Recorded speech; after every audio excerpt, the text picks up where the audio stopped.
Lut adalah anak dan saudara Nabi Ibrahim. Lut ikut pindah ke Palestina bersama-sama Nabi Ibrahim dan pengikutnya. Sesudah diangkat menjadi nabi dan rasul, Nabi Lut ditugaskan untuk berdakwah di negeri Sodom atau Sodom. Penduduk negeri Sodom ini sangat durhaka dan sangat bejat moralnya. Bangsa Sodom tidak menyetujui adanya perkawinan. Mereka menyukai laki-laki sama lelakinya, dan yang perempuan menyukai sesama perempuan. Inilah kebiasaan bejat yang disebut homoseks dan lesbian. Jadi janganlah mengira homoseksual dan lesbian itu perilaku manusia modern. Ini sudah ada sejak dahulu kala dan sangat kuno, bejat, mesum, dan sesat lebih hina daripada binatang.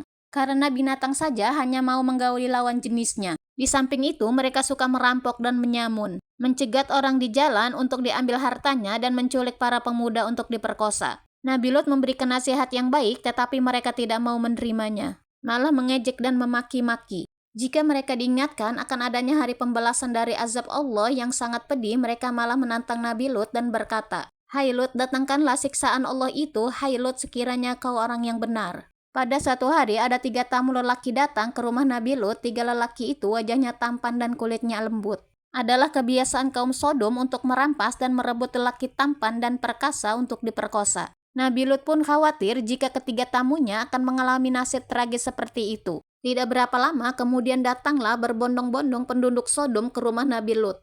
Mereka berdiri di depan rumah Nabi Lut yang tertutup rapat. Mereka berteriak-teriak agar Nabi Lut menyerahkan ketiga tamunya. Nabi Lut heran sebab tidak ada seorang pun yang tahu tentang adanya tamunya yang hadir di rumahnya. Tentu ada yang jadi pengkhianat di dalam keluarganya. Berkata Nabi Lut, "Hai kaumku, janganlah tamuku ini kau minta, biarlah anak-anak perempuanku yang kuberikan." Jawab kaum Sodom, "Hai Lut, engkau sudah tahu maksud kami tidak menyukai perempuan, kami hanya menghendaki laki-laki." Dengan sabar, Nabi Lut mencoba menyadarkan kaumnya bahwa tindakannya itu tercela. Namun kaumnya tidak mau peduli, mereka tetap menuntut agar Nabi Lut menyerahkan tamunya. Di saat yang genting itu, ketiga pemuda tampan itu berkata kepada Nabi Lut, "Hai Lut, kami ini sebenarnya para malaikat yang diutus Tuhan, maka tenangkanlah hatimu. Mereka tidak akan membahayakanmu. Jika hari sudah malam, keluarlah dari negeri ini bersama keluargamu. Ingat, janganlah kalian melihat ke belakang." Maka keluarlah Nabi Lut dengan keluarganya melalui pintu belakang. Penduduk Sodom menunggu di depan rumah tak sabar lagi. Mereka mendobrak pintu rumah Nabi Lut. Mereka bersorak begitu melihat 3 pemuda tampan di dalam rumah Nabi Lut. Tetapi maksud mereka untuk membawa 3 pemuda itu tak kesampaian.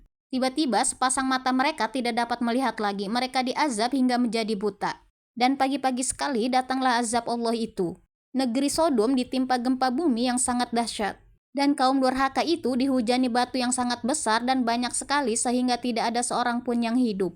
Nabi Lut bersama istri dan kedua anaknya mendengar gemuruh hancurnya negeri Sodom, mereka terus berjalan tanpa berani menoleh ke belakang. Namun istri Nabi Lut tergerak hatinya untuk menoleh. Maka istri Nabi Lut mendadak berubah menjadi batu dan musnah bersama penduduk Sodom yang durhaka. Sesungguhnya wanita itulah yang mengkhianati keluarganya, memberitahukan perihal kedatangan tamu Nabi Lut kepada kaumnya.